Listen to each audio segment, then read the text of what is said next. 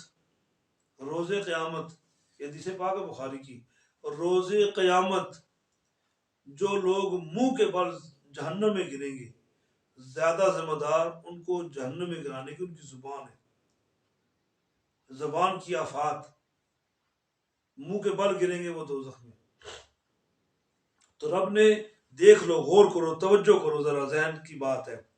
دیکھ لو باقی جسم کے جتنے حصے ہیں ان کو اتنے سختی سے پردے رب نے نہیں دیے۔ زبان کو پہلے کڑیال سے باندھا ہے، کس کے باندھا ہوا ہے، اس کے بعد پھر کیا کیا، پھر 32 چوکیدار، یہ دانت 32 چوکیدار بٹھائے ہیں اس نے، 32 چوکیدار بٹھا رکھے ہیں اس نے تاکہ زبان کی حفاظت ہو۔ پھر اس کے بعد یہ دیوار بنائی ہونٹوں کی، یہ ہونٹوں کی دیوار بنائی، یعنی اس زبان پر پہرے دار بٹھائے، اس زبان پر پہرے دار بٹھائے، کیونکہ رب خود کہتے ہیں کہ زبان کی جو آفت ہے بہت بری ہے، اسے کھینچ کے باندھا گیا ہے۔ تو جو بندہ اس چیز کا لحاظ نہ رکھے، بولنے والے کو کیا پتا کہ میں تو بول چکا، میری کس بات سے اگلے کا دل ٹوٹ گیا ہے، بولنے والا تو بول گیا، وہ تو جو اس نے کہنا تھا کہہ دیا،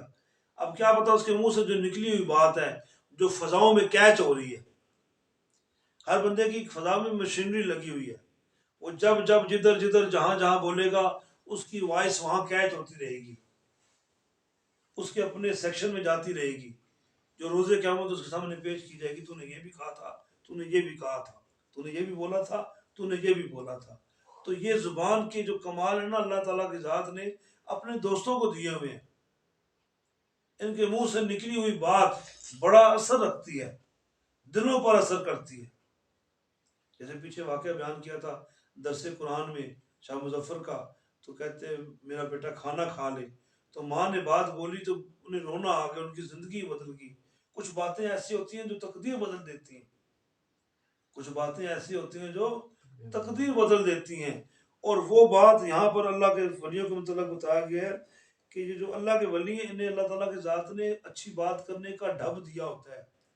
اچھی بات کرنے کا سلیقہ اور طریقہ دیا ہوتا ہے،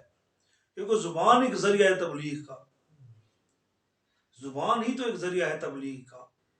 لوگوں کو اللہ کی طرف بلانے کا۔ تو یہاں پر شاعر فقیر کہتا ہے کہ جی اللہ تعالیٰ کی ذات نے زبان کو خوب کمال دیا ہے، اللہ تعالیٰ کی ذات نے اپنے ولیوں کو، اپنے دوستوں کی زبان کو خوب کمال دے رکھا ہے۔ اللہ والوں کی زبانوں کو اللہ نے بڑی طاقت اور قوت دے رکھی ہے۔ وچ لہو دے جاری رواں، دیکھو یہ جو آپ کا خون ہے، اب جسم میں کوئی ایسی مخصوص اسپیسیفک جگہ نہیں ہے، کوئی ایسا اسپیسیفک اسپاٹ نہیں ہے جہاں پر سانس بنتی ہے یا سانس بنی جاتی ہے، یہ ایک اللہ کا ایک امر ہے، یہ اللہ کا ایک امر ہے۔ اور جو ہم سانس لے رہے ہیں، سوچو یہ سانس کہاں سے آ رہی ہے۔ کچھ میڈیکل کے لوگوں نے، کچھ طب کے لوگوں نے اس پر بڑا تجربہ کیا، کہتے ہیں جی یہ دائیں طرف جو پستان سے نکلی جگہ ہے نا، تو یہاں سے یہ سانس آتی ہے، یہاں پر یہ بنتی ہے، کشید ہوتی ہے، محفوظ ہوتی ہے۔ تو چلو یہاں تو بنتی ہے، تو ایک بات ہے کہ آپ ایک چھوٹی سی مثال لیں، اللہ کی کتنی شانیں بیان کروں میں، کتنی شانیں بیان کروں میں ایک چھوٹی سی مثال دیتا ہوں میرے بچوں، آپ ایک کام کر رہے ہو، اس کام میں دوسرا کام آ جائے، پہلے کام کو ہر جا جاتا ہے، اور اللہ کی ذات دیکھو کتنے خوبصورت کام کر رہی ہے، آپ باتیں بھی کر رہے ہو، آپ سانس بھی لے رہے ہو، آپ کا جسم خون کو آگے پیچھے مختلف حصوں میں پرووائڈ بھی کر رہا ہے، پہنچا بھی رہا ہے۔ تو یہ جو سانس ہے خون کے اندر چل رہی ہے، خون کے اندر چل رہی ہے، اور زندگی ساری لگا دی فقیروں نے اس بات کو سمجھنے میں کہ اپنے رب کو اپنے اندر تلاش کرو، اگر تمہارا رب تمہارے اندر ہے تو تمہیں باہر جانے کی ضرورت ہی نہیں، اور جسے رب اندر نظر نہ آئے اسے خدا کہیں بھی نظر نہیں آئے گا، اسے رب کہیں بھی نظر نہیں آئے گا۔ تو پھر فقیر کہتا ہے واہ واہ رکھن والا، واہ مالک تیری شان، واہ شہنشاہ تیری شان کہ تو نے خون بھی چلایا، تو نے جسم کے اندر فاضل مادے جو فضلے کی شکل میں نکل جاتے ہیں، رفع حاجت کے لیے آپ جاتے ہو، تو میرے مالک تیری شان کتنی خوبصورت ہے، کتنی خوبصورت ہے۔ یہ جو آپ کا بجلی کا ہیٹر چل رہا ہے، اس کے لیے بھی کالی اور سرخ تار کا استعمال کیا گیا، یہاں بھی ایسے نہیں کیا گیا۔ بنانے والے کو پتہ ہے کہ دونوں تاریں ٹکرا گئی تو دھماکہ ہو جائے گا۔ تو رب کعبہ کی ذات نے کتنا زبردست نظام بنایا آپ کے اندر۔ آپ کو نیند نہ آئے تو آپ گولیاں کھاتے ہیں، سلیپنگ پلس کھاتے ہیں، جسم میں کوئی درد ہو تو آپ پیناڈول لیتے ہیں، پیناڈول پلس لیتے ہیں، دانت کا درد ہو تو انیسڈ لیتے ہیں، بلڈ پریشر ہو تو ایزی ڈے لیتے ہیں، آپ شوگر ہو تو آپ یہ لیتے ہیں، وہ دوائی کا نام مجھے ذہن سے نکلا ہوا ہے، وہ دوائی آپ لیتے ہو شوگر کے لیے۔ تو یہ وہ چیز جو لیتے ہو آپ کھاتے ہو جاتی تو پیٹ میں، لیکن اپنے اثرات مختلف جگہوں پر مرتب کرتی۔ تو یہ اللہ تعالیٰ کی ذات کا نظام ہے، جس نے خون کو چلایا ہے۔ آخری شعر ہے 140 آج کی کلاس کا آخری شعر، جے می نہ وسے، جے می نہ وسے اجڑن فصلاں کتھوں آون میوے، جے می نہ وسے اجڑن فصلاں کتھوں آون میوے، رس جاوے جے عرشاں والا کتھوں کھاویں میوے، کتھوں کھاویں میوے۔ جے می نہ وسے، می کہتے ہیں بارش کو، جو بارش نہ ہو، اجڑن فصلاں، فصلیں برباد ہو جائیں، کتھوں آون میوے، کہاں سے یہ کھانے والی چیزیں آئیں گی، یہ میوے کہاں سے آئیں گے۔ رس جاوے جے عرشاں والا، اللہ قدر ناراض اگر ہو جائے آسمانوں والا، رب ناراض ہو جائے، کتھوں کھاویں میوے، پھر میوے تو کہاں سے کھائے گا۔ بارش نہ ہو رہی ہو، بہت بڑا کوئی تمہارا جاگیردار ہو، بہت بڑا وزیر اعظم پاکستان ہو، بہت بڑا کوئی بیوروکریٹ ہو، بہت بڑی پوسٹ والا ہو، جا کے اس سے بولو کہ یار فون کرو خدا کو بارش دے، نہیں دے گا۔ آسمانوں پہ وہ جہاز گھومتا ہے، کہتے ہیں سفید رنگ کا دھواں پھینکتا ہے بادلوں پہ کہ بارش ہو، تو بے بس ہے، اور میرا رب بے بس نہیں ہے، اس نے کہنا کن ہو جا تو ہو جا۔ تو یہاں شاعر کہتا ہے کہ سوچو، سوچو اگر خدا بارش نہ دے تو تمہارا زور کیا ہے۔ بات ہے، ایک بات ہے، ایک چھوٹی سی بات ہے، فقیر نے چھوٹی سی بات بولی، لمبی بات طرف جائے نہیں، کہ بارش نہ اگر ہو تو بتاؤ یہ تمہاری فصلیں کیسے آباد ہوگی۔ ابھی گندم کا سیزن ہے جی، ابھی گندم بڑھ رہی ہے، جو انشاءاللہ مارچ جولائی میں، جون میں، سوری اپریل میں کاٹی جاتی ہے، تو اس کے لیے بارش ضروری ہے۔ پھر رب کعبہ کی ذات بارش منتقل کرتی ہے زمینوں کی طرف، اگر یہ بارش نہ ہو تو میوے کہاں سے آئیں گے، یہ گندم کہاں سے کھاؤ گے، یہ دیگر جو زرعی اجناس ہیں یہ کہاں سے کھاؤ گے۔ رس جاوے جی عرشہ والا، اگر تم نے خدا کو ناراض کر دیا تو پھر دیکھو کہاں سے کھاؤ گے میوے، کہاں سے کھاؤ گے میوے۔ تم کسی بندے کے پاس ملازم ہو تو تم اس کے ادب کو بجا رکھتے ہو،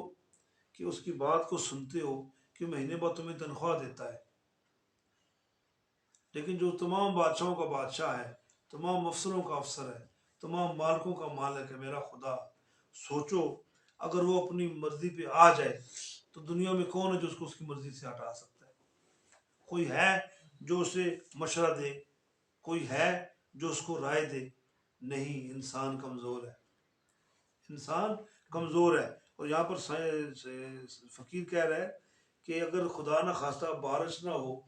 تو یہ جو میوے تم کھاتے ہو یہ کہاں سے کھاؤ گے، اور اگر عرش والا روٹ گیا تو کہاں سے آئیں گے یہ میوے۔ آج کل موسم ہے جی، بے موسمی سبزیاں پیدا کی جا رہی ہیں، آپ کو کھیرے مل رہے ہیں جی بازار میں، فصل دوسرے موسم کی آپ کو مل رہی ہے۔ یہ کہتے ہیں سائنس نے کمال کیا ہے، ایسی کوئی سسٹم انہوں نے بنایا ہے جو زمین کے اندر ایسی بے موسمی سبزی کو پیدا کرتا ہے، اور ڈھیروں کے حساب سے بن رہی ہے۔ لیکن کھیرے دا مزہ پتر گرمی جانا، سردیاں نہ کھیرا، مزہ بھی کو نہ دینا۔ اللہ کی تقسیم ہے نا، اللہ کا نظام ہے، انسان تو سب کچھ کر سکتا ہے، تو سب کچھ بنانے پر آج تو پتہ نہیں کیا کچھ بنا لیتا ہے۔ لیکن دیکھو یہ آج کل جو نظام بن رہا ہے، یہ جو مرغی آپ کھا رہے ہو، یہ جو شیور مرغی آپ کھا رہے ہو، یہ 40 دن کے اندر چوزا تیار ہو رہا ہے، تو اس کے اندر وہ ذائقہ تو نہیں جو دیسی کے اندر ہے. تو یہاں پر انسان نے ایسے ایسے ذریعے بنا لیے ہیں کہ وہ جناب علی ترقی کر رہا ہے. کہتے ہیں جی society founding prosperity from all sided, کہ دنیا کو ہر طرف سے ترقی والی چیزیں مل رہی ہیں. لیکن اگر اللہ کی ذات اس بات کی توفیق ہی نہ دے، اگر یہ تمہاری گندم ابھی دیکھو کتنی مہنگی ہو گئی ہے، ابھی یہ جو ماشاء اللہ حکومت چل رہی ہے لوگوں کو ذلیل کر کے رکھ دی ہے. اب کیا کرو گے؟ روٹی نہ روز کھا لیتے، روز چاول نہیں کھائے جاتے، تو یہ آٹا نہیں لوگوں کو مل رہا. اگر ایسی بات ہو، خدا نہ کرے کہ اگر بارشیں ہی نہ ہو تو پھر تو کچھ نہیں ہو سکتا نا. تو لہٰذا یہاں شاعر کہہ رہا ہے کہ اپنے رب کے ان معاملات کو سمجھو اور یاد رکھو یہ نفلی عبادت ہے. اللہ کی دی ہوئی چیزیں، عطا کی ہوئی اس کی نعمتیں، ان کو کثرت سے یاد کرنا یہ نفلی عبادت ہے. ایک نئی بات سن رہے ہو آپ. اللہ تعالیٰ کی عطا کردہ چیزوں کا چرچا کرنا یہ نفلی عبادت ہے کہ آٹومیٹکلی جب آپ اس چیز کا ذکر کرو گے تو آپ کے ذہن میں وہ خالق کی بات آئے گی، مالک کی بات آئے گی، رازق کی بات آئے گی. ٹھیک ہے. تو یہاں پر شاعر کہتا ہے جی کہ اگر بارش نہ ہو تو فصلیں کہاں سے آئیں گی اور کہاں سے تم میوے کھاؤ گے. تو بارش کا انسان محتاج ہے اور اللہ ہم پر کرم فرمائے. اللہ ہمارے ذہنوں کو اسی طرح کھولے جس طرح ابھی کھلے ہوئے، اور اللہ تعالیٰ ہماری جتنی باقی سانسیں رہ گئی ہیں اللہ ہمیں اپنا محبوب بنا لے. اور پتروں یاد رکھو کہ ایک بات سن لو توجہ سے، تمہیں کام آئے گی زندگی میں. داتا علی حجویری کے پاس ایک شخص حاضر ہوتا ہے، کہتا ہے حضرت صاحب ایک سوال کا جواب تو عنایت فرمائیں. آپ نے فرمایا پوچھو. وہ کہنے لگا حضرت صاحب بات یہ ہے کہ بندہ اللہ کی راہ میں نکلتا ہے، اسے حاصل کرنے کے لیے، اسے راضی کرنے کے لیے توجہ کرتا ہے، کوشش کرتا ہے، محنت کرتا ہے. چند دن گزرے، 20 دن گزرے، 50 دن گزرے، 2 سال گزرے، 10 سال گزرے، 25 سال گزرے. 25 سال کی تو بات سمجھ آتی ہے، لیکن جس نے ارادہ کیا ہی اور اس کی موت واقع ہو گئی، اس نے ارادہ اخلاص کے ساتھ کیا. تو حضرت صاحب اس بارے میں آپ کیا فرمائیں گے؟ تو سرکار داتا علی حجویری رحمۃ اللہ تعالیٰ فرمانے لگے کہ جس نے یہ ارادہ کر لیا کسی نیک سمت چلنے کا، اور اگرچہ وہ مکمل مقصد میں کامیاب نہ ہوا، اس منزل تک نہ پہنچ سکا، لیکن اس نے ارادہ کیا، تو اللہ کی رحمت گواہ ہے کہ اس بندے کا شمار نیک لوگوں میں ہوگا. تو آپ پڑھنا کہ کتنا کرم ہے کہ آپ درس قرآن پڑھ رہے ہیں، کہ آپ معرفت کی باتیں سیکھ رہے ہیں، آپ پڑھ رہے ہیں آج ان کی ساری، آپ میں درود پاک آپ پڑھ رہے ہیں. رب کہتا ہے بندے، رب کہتا ہے بندے سے، بندے میرے دیے پہ راضی ہو جا. کیا کہتا ہے رب؟ بندے میرے دیے پہ راضی ہو جا، میں تیرے تھوڑے کیے پہ راضی ہو جاؤں گا. اللہ تعالیٰ عمل کی توفیق عطا فرمائے. وما توفیق اللہ باللہ، وآخر دعوانا الحمد للہ.